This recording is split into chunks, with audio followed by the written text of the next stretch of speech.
today I'm going to be showing you the basics of crocheting. Today I'll be showing you how to match your yarn and hook size, the different types of hooks, how to make a slip knot, how to hold your yarn and hook, and also how to make a chain. All you need for this tutorial is some yarn and a crochet hook of your choice. Feel free to slow down, pause, or even speed up the video to learn at your own pace. So let's get into it! The most important thing to know before learning how to crochet is knowing how to match your yarn and hook size. Most yarn labels will have recommended hook sizes, but sometimes there's no recommendation and we need to choose a hook size by ourselves.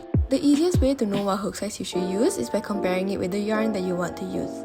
The shaft of the hook should be slightly thicker than the yarn, so for example, this 4mm crochet hook would be just right for this yarn. This 6mm crochet hook on the other hand would be too thick for this yarn. Similarly, the 4mm crochet hook is too thin for microfiber yarn and a 10mm crochet hook would be more suitable. There are many different types of crochet hooks.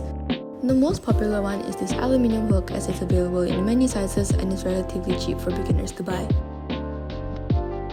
There are also these ergonomic hooks which have a rubber handle but are slightly more expensive. These hooks are commonly used by people who crochet often as they are more comfortable in the long run. These are only two of the hooks that are most easily found, but there are also others such as plastic and acrylic hooks.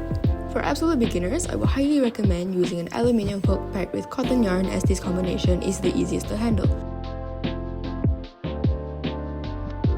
The first step to crocheting is learning how to make a slip knot. For this tutorial, I'll be using 5-ply milk cotton yarn with a 4mm hook, but feel free to use whatever yarn or hook you feel comfortable with. Grab your yarn and wrap it around your index finger. There should be an X figure on the underside of your finger with 2 loops on top like so.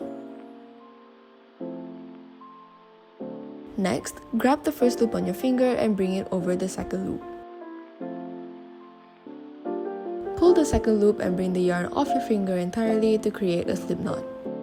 Pull tight to make sure it doesn't come loose and you have your slip knot.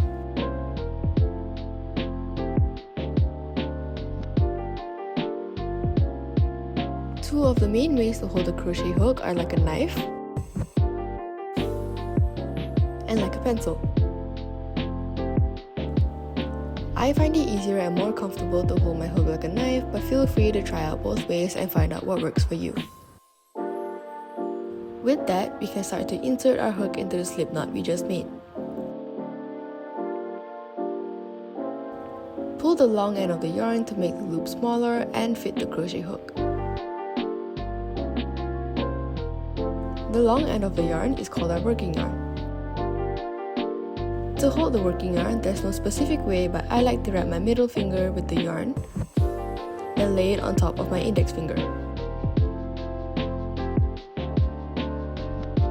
That way, we can use our middle finger and thumb to hold the rest of our work. This is a chain. The base of a crochet project is almost always a chain. In different aspects of crochet, the chain might be called different things. For example, sometimes the chain is used to start a new row. That is called the turning chain, which is used to add height to the new row. This chain here is a foundation chain, which is usually used to start projects like blankets, scarves, and even clothing.